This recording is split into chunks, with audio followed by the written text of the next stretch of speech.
El título del mensaje es la bendición de los fieles, la bendición de los fieles. Convengamos que la fidelidad, la palabra fiel, es una palabra que está en desuso. Cada vez hay menos fidelidad en todos los ámbitos de la vida. Pareciera que en vez de ser una virtud, la sociedad la convirtió en un desvalor. Pero nosotros como hijos de Dios consideramos que la fidelidad es muy importante y sobre todo porque Dios nos enseña con su ejemplo de que Él es fiel. Amén. Amén. Si nuestro Padre es fiel, nosotros debemos ser fieles. Amén. Amén. En Deuteronomio, si me acompañan por favor en capítulo 7, estamos ahí, versículo 9, dice: conoce pues que Jehová tu Dios es Dios. Repito, conoce pues que Jehová tu Dios es Dios, Dios fiel, que guarda el pacto y la misericordia a los que le aman y guardan sus mandamientos hasta 1000 generaciones, y que da el pago en persona al que le aborrece, destruyéndolo, y no se demora con el que le odia, en persona le dará el pago. Guarda, por tanto, los mandamientos, estatutos, decretos que yo te mando hoy, que cumplas.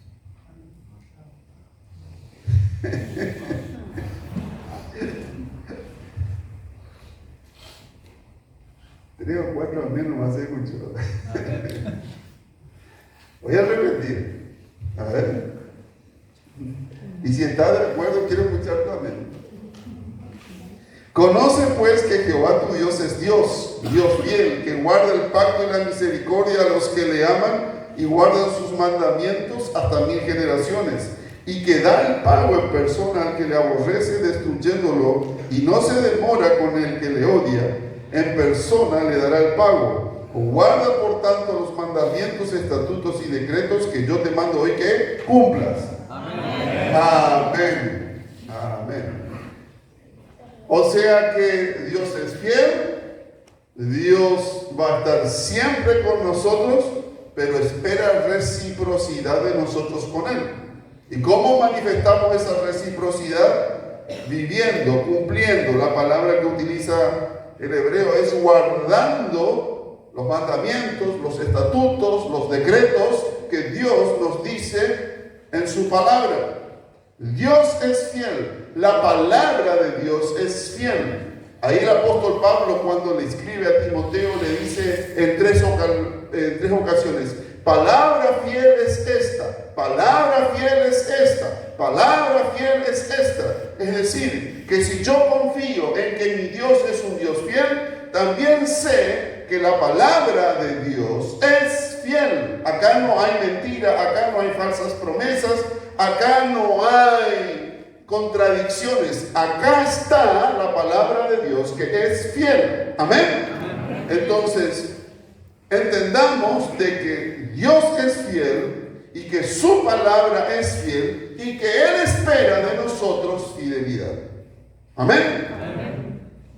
Ahora, acá entramos en la tensión. Dios me dice que yo debo ser fiel. Yo entiendo de que Dios quiere que yo sea fiel, pero no siempre me conduzco con fidelidad. Repito, no siempre me conduzco con fidelidad. Dios nos hizo a nosotros desde la creación como mayordomos. Desde que Dios crea a Adán y a Eva, les dio la creación, la tierra para administrar. Nos convirtió en mayordomos. Nosotros somos peregrinos por esta tierra. Somos circunstanciales. Pero dentro de nuestro pasaje por la tierra, Dios nos capacitó y nos proveyó la responsabilidad de administrar lo que Dios nos dio. ¿Cuántos dicen amén? Amén. Y Jesús abordó esto, de que nosotros somos administradores. Cuando pensamos en la administración de lo que Dios puso, generalmente solamente pensamos en nuestro dinero.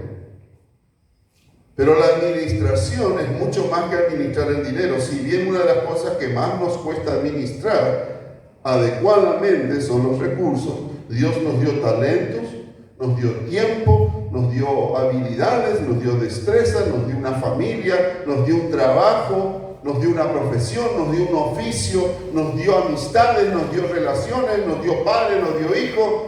Dios nos proveyó de todo, y todo, absolutamente todo, requiere de administración. Y Jesús enseñó mucho sobre la administración. Los teólogos coinciden que un 40, 50%, algunos otros se animan a decir que 3/4 de las parábolas que Jesús enseñó tuvo que ver con la administración. Y la administración de los recursos. La fidelidad no se comprueba tanto con las promesas, sino con los hechos. De hecho, los matrimonios decimos que nos prometemos fidelidad cuando nos casamos. Prometo ser fiel. Pero al poco tiempo esa fidelidad empieza a pasar por pruebas y muchas veces no podemos sortear esas pruebas. La fidelidad relacional, la fidelidad de la administración, la fidelidad de el tiempo, de la familia, del trabajo. Si ustedes se ponen a pensar, la gente más joven hoy cambia de trabajo. Es más, se observa que en un currículum alguien tiene gran potencial porque cambia rápido de trabajo y tiene mejores trabajos. Dejó de ser algo importante. En los 60, 70, 80 tal vez tener antigüedad en un trabajo era importante. Hoy ya no lo es. Para hoy la sociedad es normal que una persona cambie de pareja y se vuelva a casar y tenga un primer matrimonio, un segundo matrimonio, una tercera, como algo normal. Y puedo seguir con los ejemplos de las distintas áreas y ustedes se van a percatar de que es muy cierto de que esto de la fidelidad ha sido alterado para nuestra sociedad actual.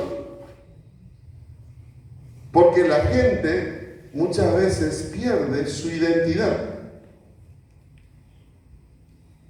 y adopta fidelidades interesadas por compromisos, intereses o necesidades. Jesús, en Lucas, por favor, si me acompañan, capítulo 12, versículo 42, dice: y dijo el Señor, Lucas 12, 42, y dijo el Señor: ¿quién es el mayordomo fiel y prudente al cual su Señor pondrá sobre su casa para que a tiempo les dé su ración? Bienaventurado aquel siervo al cual cuando su Señor venga le halle haciendo así. Es decir, que Jesús nos dice: el fiel es aquel que hace, no que promete solamente, sino que hace. ¿Se entiende? ¿Cuál es el día del Señor? Amén, el domingo. ¿Y qué espera el Señor que yo haga el domingo? Que me congregue, que le adore, que me reúna, que respete, que honre el día del Señor. ¿De quién es el oro y la plata? ¿Qué espera Dios? Que administre los recursos, que le dé diezmo, que le dé las ofrendas. ¿Quién es el que te provee el trabajo? ¿Y quién dice todo lo que hagáis, hacerlo como para Él? Señor. ¿Para quién trabajamos en primer lugar? Para el Señor. No es para mi bolsillo, o sea que la fidelidad tiene que estar internalizada en mi concepto de vida y hacer lo que el Señor me pide. Si avanzamos un poquito más adelante, 19, 17, por favor, de Lucas, dice ahí el Señor. Él le dijo: está bien, buen siervo, por cuanto en lo poco has sido fiel, tendrás autoridad sobre 10 ciudades. ¡Wow! Me gustaría predicarle a todos los políticos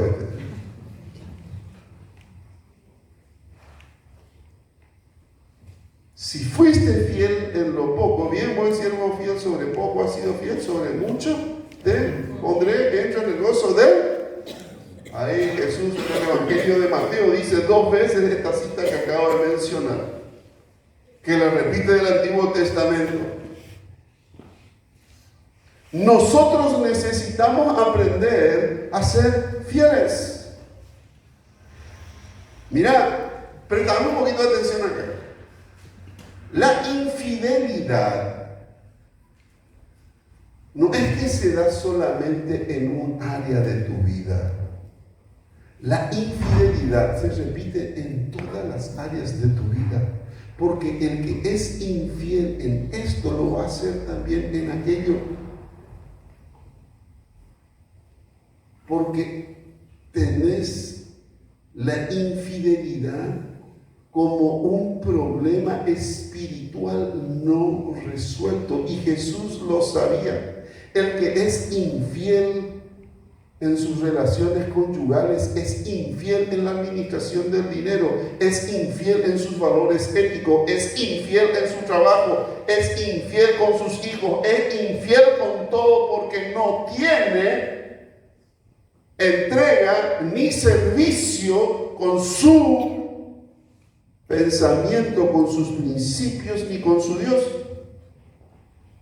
Entonces, cuando hay una persona que manifiesta infidelidad en áreas de su vida, se te tiene que saltar todo lo posible porque esa persona necesita una restauración profunda de su ser interior. ¿Por qué hay dobles administraciones en los hogares? ¿Por qué él tiene su plata y ella su plata? ¿Por qué hay infidelidad? ¿Por qué no se pusieron de acuerdo? ¿Por qué no hay un pacto con Dios? ¿Por qué uno dice una cosa y el otro dice otra cosa? ¿Por qué hay infidelidad? Y los hijos saben que hay una infidelidad ética moral, porque los valores de papá son diferentes a los valores de mamá, porque los valores de mamá son más altos que los valores de papá. O porque los valores de papá no coinciden con los valores de mamá, y donde a mí me convenga, yo me voy a ese papá o a esa mamá y les reclamo la bendición o el beneficio, porque yo sé que voy a conseguir una ventaja.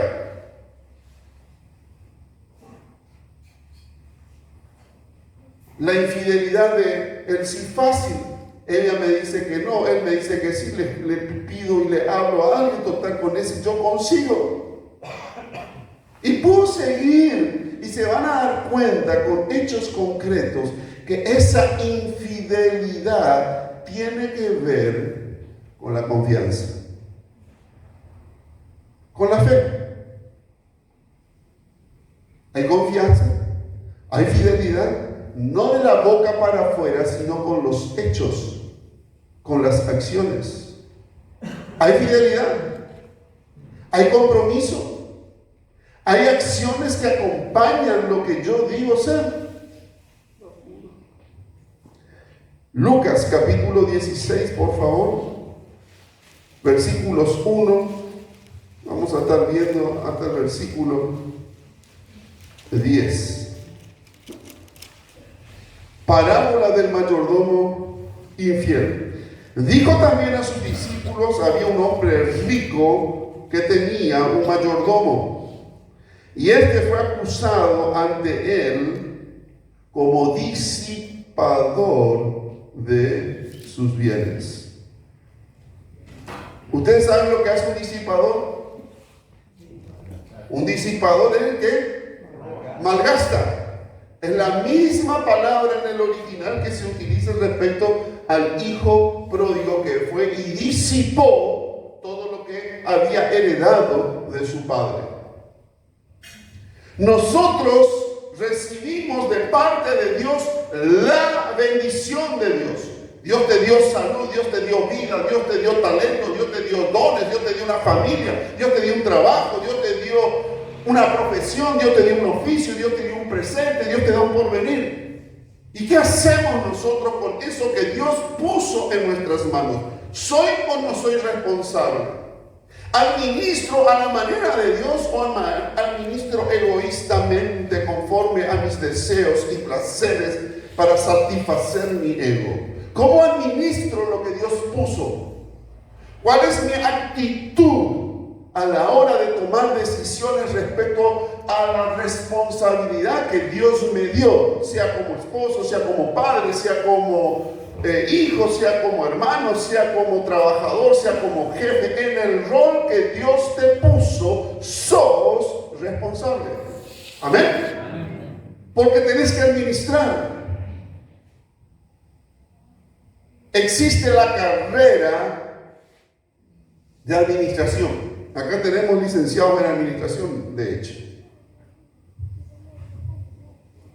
¿Y cuán importante es tener un buen administrador? Dios quiere que todos nosotros seamos administradores sabios, que no malgastemos ni el tiempo, ni los recursos, ni la familia, ni las bendiciones, ni todo lo que Dios puso delante de nosotros. ¿Qué fue lo que no puso Dios en el Edén para Adán y Eva? Les puso todo. Pero les puso reglas, ¿verdad? Sobre este árbol, acá no. ¿Y qué hicieron ellos? Pues ese árbol se fueron y agarraron. Porque somos rebeldes. Y queremos hacer lo que nosotros queremos y no lo que Dios nos sugiere y nos propone y nos manda. Porque nosotros queremos hacer lo que a nosotros nos da la gana. Entonces tenemos un problema con la autoridad, tenemos un problema con los que viven, porque nos echamos culpas de nuestros propios errores, de nuestra propia mala administración. Entonces le llamó y le dijo: ¿qué es esto que oigo acerca de ti? ¿Qué responde? ¿Qué dice ahí ¿Da qué? ¿No escucho? ¿Da cuenta de qué? De tu mayordomía. Nadie quiere rendir nada. Rendición de cuentas. Cuando se trata de rendición de cuentas, ya tocó una situación, momento de tensión, problema. ¿Dónde estuviste? ¿Por qué te tengo que dar de cuenta? ¿Qué hiciste? ¿Por qué te tengo que estar contando? ¿Y el dinero? No sé, se gastó todo. Rendí cuenta. ¿Es un pecado rendir cuenta?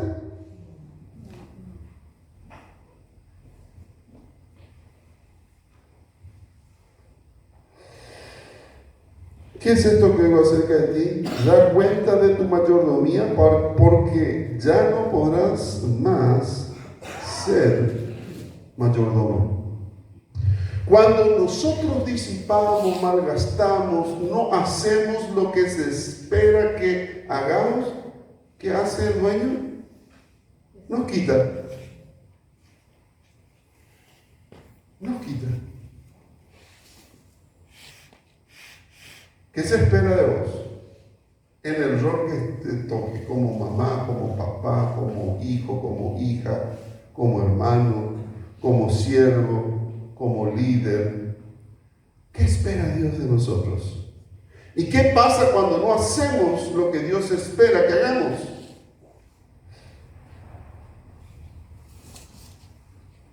Miren que esto no es, el pastor está hablando nomás, pero yo he visto a mayordomos hablando de dinero en nuestra iglesia, malgastar los fondos de la iglesia. Y como Dios le sacó todo, pero todo.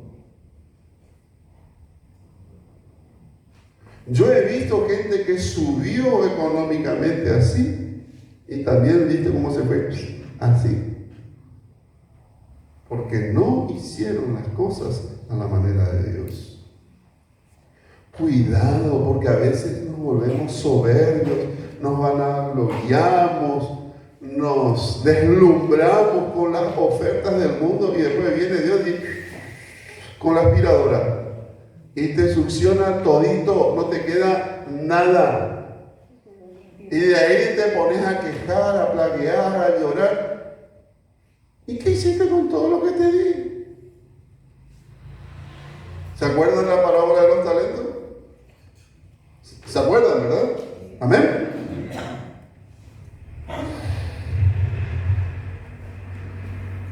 Entonces, el mayordomo dijo para sí, ¿qué haré? Porque mi amo me quita la mayordomía.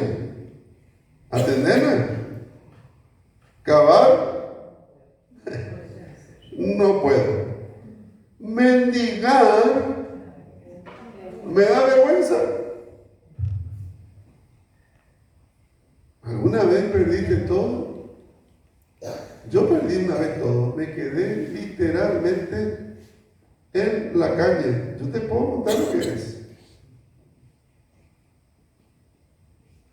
Por amor, yo tomé una decisión, me jugué por mi novia en ese tiempo que mi amada esposa.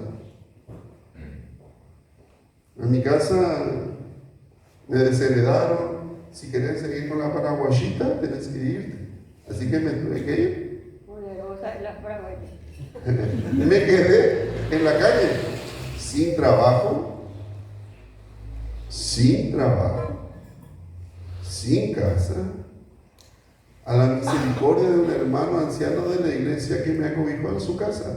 Durante 2 meses me dio de comer y me recibió en su casa. Y el primer trabajo que conseguí no era de administrador. Yo ya había trabajado en Boca, ya había estado como jefe en Boca. A los 22 años era jefe en Boca, pero ella tenía 24. Me había dejado Boca por mis estudios, sin plata, sin departamento, sin nada, en la calle. 2 meses. Se te va todo el orgullo, se te va toda la soberbia. Dios te hace una limpieza hasta el caracú ahí.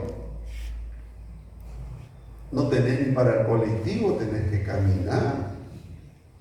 Tenés hambre y ves, olés cosas ricas en la calle y pasás de largo rápido porque da hambre. No sé cavar, o cavar no puedo. Me da vergüenza. ¿Qué le daba vergüenza? Mendigar. Ustedes ven a los hermanos venezolanos que andan en la esquina ofreciendo cualquier caramelo, cosita para recibir ayuda. Es denigrante. Es feo. Pero ¿por qué un hombre o una mujer llega hasta tal situación? Es necesario llegar a la catástrofe. Los que hicieron sanidad del interior me entienden, ¿verdad? Ya sé lo que haré para que cuando se me quite de la mayordomía me reciban en sus casas. Y llamando a cada uno de los deudores de su amo, dijo al primero: ¿cuánto debe a mi amo? Y él dijo: 100 barriles de aceite. Y le dijo: bueno, toma tu cuenta, siéntate pronto y escribe 50. Después dijo a otro: ¿y tú cuánto debes? Y él dijo: 100 medidas de trigo. Él le dijo: toma tu cuenta y escribe 80.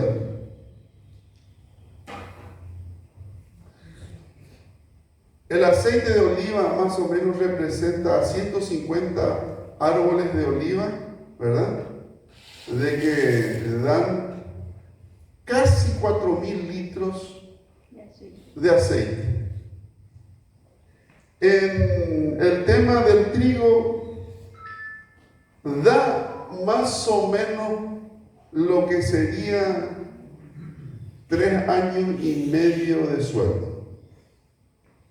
Y él con el aceite es lo mismo. Muchísima plata. Lo que quiere enseñar Jesús a través de esta parábola es que Dios nos dio muchísimo. Dios no te dio poco. No juegues a Shinjaranga porque no existe tal cosa. Independientemente de la circunstancia, Dios te dio mucho, desde que te dio vida, te dio salud, te dio familia, te dio trabajo, te dio fuerza, te dio intelecto. Dios te capacitó. No podés decirle no por culpa de mi padre, por culpa de Dios, por culpa del país, por culpa de los políticos, por culpa de no sé quién. No, Señor, Dios te dio mucho. Amén. Y si vos sos hijo de Dios y Dios es fiel, vos sos rico en el Señor. Entonces dejemos esto de autojustificarnos y de decir que yo no tengo nada y que no sé hacer nada, porque Dios te capacitó y te dio entendimiento, te dio sabiduría. Pero es cuestión de que nosotros rindamos nuestra administración al que debemos rendir, a Dios y no a nuestro ego. Amén. Entonces, tenemos ahí que este hombre, versículo 8 dice: y alabó el amo al mayordomo malo por haber hecho sagazmente, porque los hijos de este siglo son más sagaces en el trato con sus semejantes que los hijos de luz. Y este es un tema que los teólogos se pelean así porque me copian, mira lo que dice la Biblia. Y es cierto. Atendena. Vamos a retrocedemos en el texto. El hombre rico le reclama a su mayordomo que este fue un desastre. Malversó dinero, ¿verdad? Malversó la cuenta, administró mal, él era el responsable. Él lo reclama, este mayordomo no dice sí, la verdad, o se justifica, o le echa. No, se calla. ¿Qué le iba a pasar a él? Le estaba echando su jefe, el hombre rico, ¿sí? Fuera. ¿Qué hace él? Se va y le apalabra a los que le debían a su señor. Che, ¿cuánto le debes al jefe? Y yo le debo 4 años de trabajo. Tachá nomás ese. Poneme la mitad. Pero acordate, que te estoy condenando. ¿Y vos cuánto te debías le debes al jefe? Y yo le debo tantos años. Tachá nomás ese. ¿Qué estaba haciendo este mayordomo sagaz, este letradito mayordomo malo? Ya estaba buscando trabajo con los otros. Este me echa y me voy y trabajo acá. Y dígame si esto no es lo que pasa en el mercado laboral. Cuando uno anda macaneando en su trabajo, ya se va palabrando en el otro para que cuando ya me peguen el empujón final, me voy y caigo en el otro. ¿Qué tuvo este hombre? Sagacidad. ¿Ustedes saben lo que es la sagacidad? Ser sagaz, ser astuto, ser vivo, pensar, prevenir, planificar, hacer las cosas. No estaba ponderando Jesús ni el Señor de que había robado, que había malversado o que había comido dinero. Lo que estaba ponderando Jesús era de que tenía semejante astucia, semejante sagacidad para prevenir. Y no para estar ahí, ay, si el Señor lo permite, movete, querido. No, el Señor ya va a proveer. Levantate, trabajá, estudiá, sacudite. Ay, no, el Señor va a hacer. No, ni novio ni novia vas a conseguir si no te mueves. Ni trabajo vas a conseguir, ni comida vas a comer. Nada vas a lograr si vos no haces algo. Actuar. Mayordomía es hacer las cosas conforme a los propósitos de Dios. En todos los ámbitos. Algunos se ríen porque dicen, sí, estoy esperando que el Señor me provea trabajo. Jamás elaboró un currículum, no salió a entregar por ningún lado, está esperando el milagro. Y encima te lo espiritualizan. Pacientemente esperé en Jehová y Él oyó. Pasaron 10 años y está esperando todavía que... No sucede. Ay, Dios ya va a proveer el compañero de mi vida. Nunca sale, nunca le mira a nadie, nunca se relaciona. Ay, me da vergüenza hablar con el muchacho. Ay, me da vergüenza hablar con la chica. Y querer el milagro. No va a pasar, querido, querida. Mayordomía es acción a la manera de Dios. Amén. Ahora, si vas a ser conforme al mundo y vas a vivir las leyes del mundo caído, del mundo pecador y las consecuencias del mundo caído y del mundo pecador. Pero si hacemos las cosas a la manera de Dios, como Dios manda, entonces va a haber bendición. Dice la palabra, versículo 9, y yo os digo, ganad amigo por medio de las riquezas injustas, para que cuando éstas falten, os reciban en las moradas eternas. Si ya hiciste mal, no los conviertas en tus enemigos. Si ya fallaste, ya pecaste, ya está lo que hiciste, no los destierres a eso.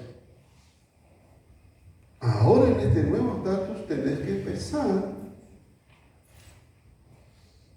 a sembrar y a luchar para el Señor. ¿Qué hizo Zaqueo? ¿Se acuerdan? ¿Se acuerdan de Zaqueo? Sí, la cuenta, perdonó la deuda de los... Él de motus propio agarró y decidió devolver y dar y reponer y bendecir en su nueva condición. Es una responsabilidad. El dinero, los placeres de este mundo no pueden gobernar al discípulo. El discípulo gobierna, administra los recursos que Dios pone delante de él para la extensión del reino. Amén. Y entonces dice el verso 10, el que es fiel en lo muy poco, también en lo más es fiel. Y el que en lo muy poco es injusto, también en lo más es injusto. Pues si en las riquezas injustas no fuisteis fieles, ¿quién os confiará lo verdadero? Y si en lo ajeno no fuisteis fieles, ¿quién os dará lo que es vuestro? Y este verso 13 es el versículo más importante de esta parábola. Versículo 13. Presta atención y con esto vamos terminando. Ningún siervo puede servir a dos señores, porque o aborrecerá al uno y amará al otro, o estimará al uno y menospreciará al otro. No podéis servir a Dios y las riquezas. Donde esté vuestro corazón,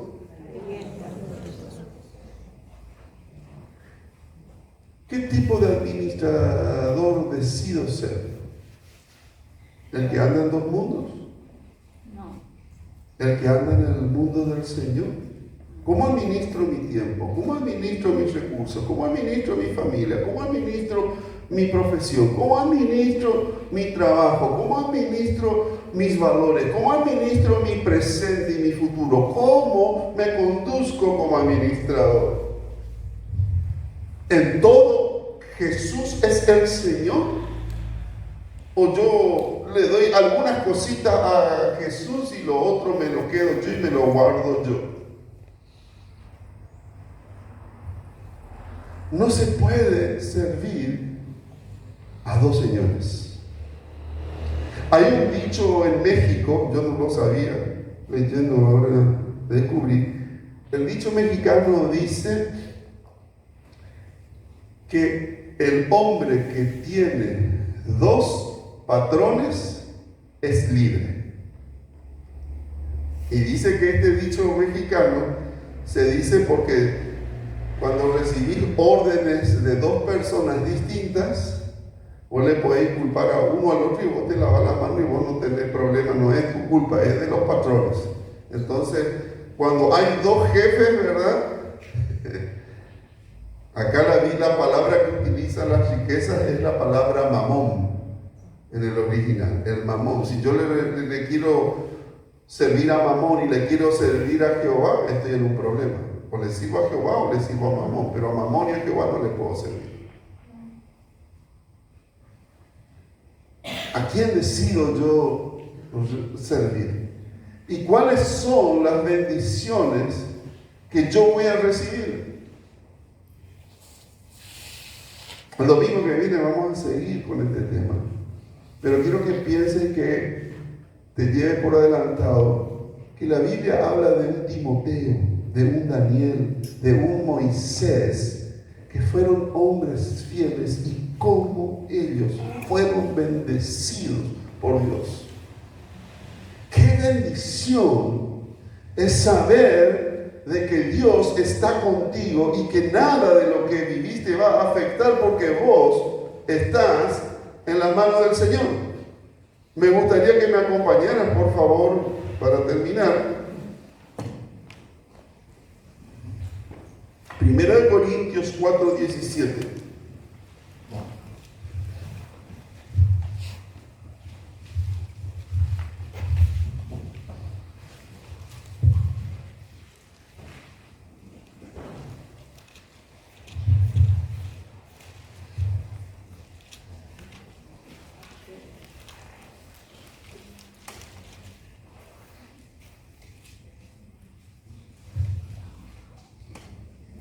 Por esto mismo, os he enviado ¿a quién? Que es mi Hijo. ¿Y qué más? ¿En quién? El cual os recordará mi proceder en Cristo de la manera que enseño en todas partes y en todas las iglesias. El apóstol Pablo le tenía suma confianza a Timoteo. A la iglesia más difícil, a la más carnal,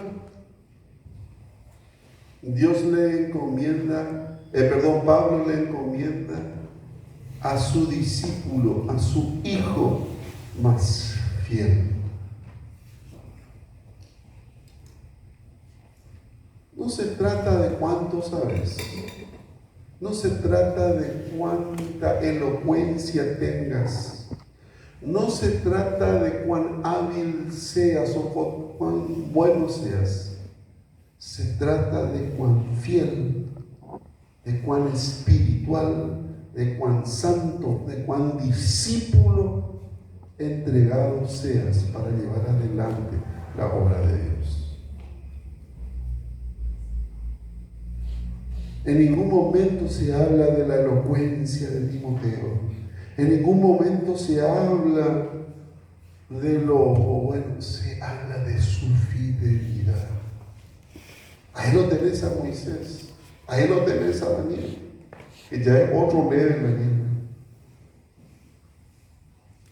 Fiel, fiel, fiel al Señor. Trae sus recompensas.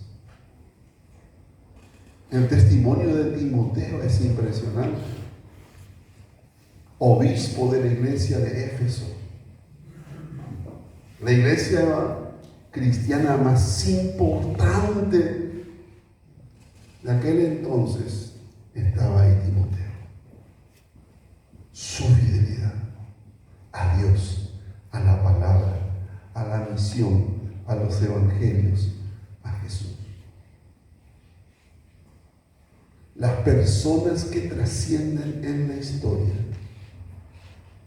no son las que se acomodan a los beneficios temporales, son aquellas que son fieles a su fe y a Cristo. Amén. Amén. Nos ponemos de pie.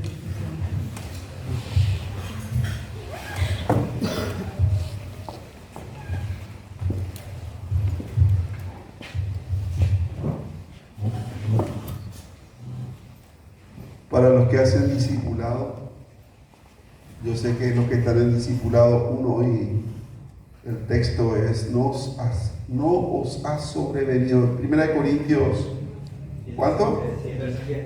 10:13. 1 Corintios 10:13, si me buscáis ahí en pantalla. No os ha sobrevenido ninguna tentación que no sea humana, pero fiel es Dios. Ahora repetimos esa frase. Pero fiel es Dios.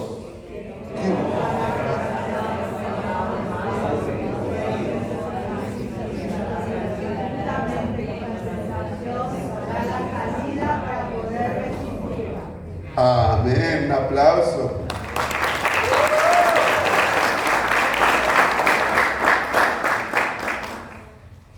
Dios no te va a exponer a algo que no puedas sobrellevar, que no puedas aguantar. Pero no seamos débiles y flojos nosotros y perdamos la bendición de ser fieles con Él. Dios tiene bendición. Y Dios derrama bendición hasta que sobreabunde.